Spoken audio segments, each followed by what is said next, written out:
Jumlah import ayam sejuk beku 2023 lebih kurang 220,000 tan setahun. Dan Thailand bekal lebih 90% import tiga negara ini.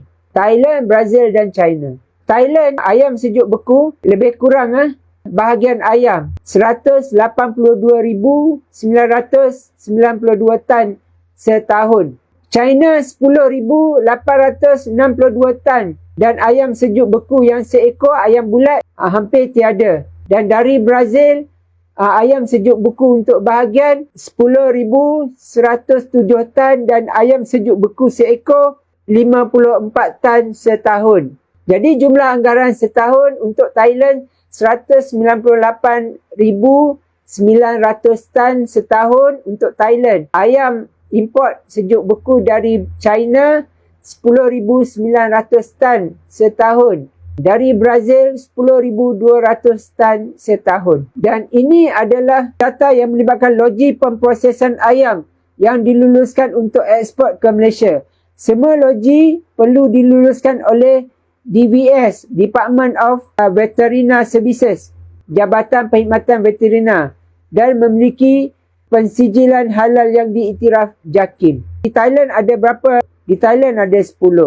Di Brazil ada 5 loji pemprosesan ayam. Di China ada 2 kilang pemprosesan ayam. Di China ada 2. Dua-dua di Shandong. Shandong Ambrose Industrial Company Limited dan Shandong Yisheng Livestock and Poultry Company Limited. Kita tengok antara syarikat pengimport utama di Malaysia yang berstatus Bumiputra, dan kita tahu memang beragama Islam, hanya satu syarikat pengimport saja, iaitu Maidin.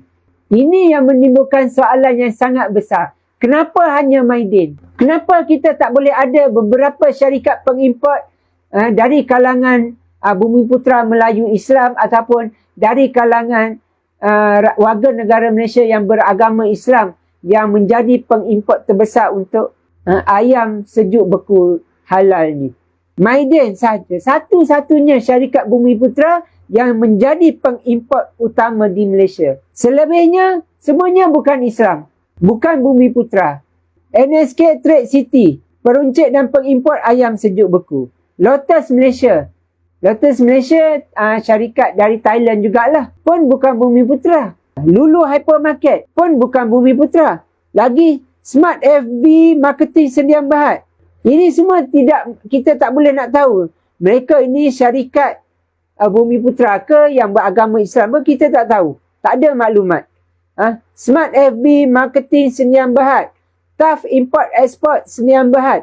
KK Fresh Frozen Sdn Bhd. Dragon Frozen Food Sdn Bhd. Dragon Frozen ni Abel Shark Cina punya. Ayam Mira Food Processing pun Abel Shark Cina juga. Prima Bagus Food Sdn Bhd. FY Food Processing Sdn Bhd. Pengimport dan pemproses. Jadi fakta pentingnya ialah kerajaan pada tahun 2022 telah meluluskan 32 syarikat untuk mengimport ayam sejuk beku dari Thailand, China dan Brazil bagi membantu menstabilkan bekalan domestik ayam. Tapi dari 32 syarikat ni kita nak tahu dalam 32 ini berapa yang pemiliknya adalah pemilik beragama Islam. Ini yang menimbulkan persoalan yang sangat besar dan kerajaan perlu mendedahkan fakta ni. Sekarang ni kerajaan masih diam 1000 bahasa. Menteri KPKM tak jawab apa-apa. Menteri Agama pun diam 1000 bahasa. Pengarah JAKIM pun tak kata apa-apa. Pengarah veterina pun tak kata apa-apa. Semua pihak diam. Semua saling duduk tunggu. Siapa nak cakap, siapa nak beritahu kepada rakyat. Dan rakyat nak tahu. Ini pengimport dari syarikat mana? Yang kantoi 348 tan produk ayam sejuk beku diragui tidak halal ni. Yang memasukkan dokumen halal ni. Ini syarikat mana? Jenama apa yang sedang berlega-lega dalam pasaran yang melibatkan skandal ini? Kita pun tak tahu. Kerajaan pun tak reveal jenama apa. Kita akan terus beri tekanan kepada kerajaan supaya kerajaan mendedahkan skandal ini. Ini memang terang-terang kartel yang kontrol perkara ini. Skandal ini didalangi oleh Pengimport bukan Islam. Dan kita nak tahu manakah syarikat-syarikat itu. Dan kita mesti bongkarkan. Kalau kerajaan tak nak keluarkan kenyataan, rakyat akan korek perkara ni. Rakyat akan cari jalan untuk dapatkan maklumat yang melibatkan 32 syarikat pengimport ayam ni. Dan rakyat nak tahu berapakah jumlah import untuk setiap satu syarikat itu. Kita akan korek maklumat syarikat ni. Kalau kerajaan tak nak dedahkan. Kenapa kerajaan diam 1000 bahasa? 348 tan ini terlalu kecil. Jumlah yang sangat kecil. Sedangkan kita import ayam setahun lebih dari 220,000 tan setahun.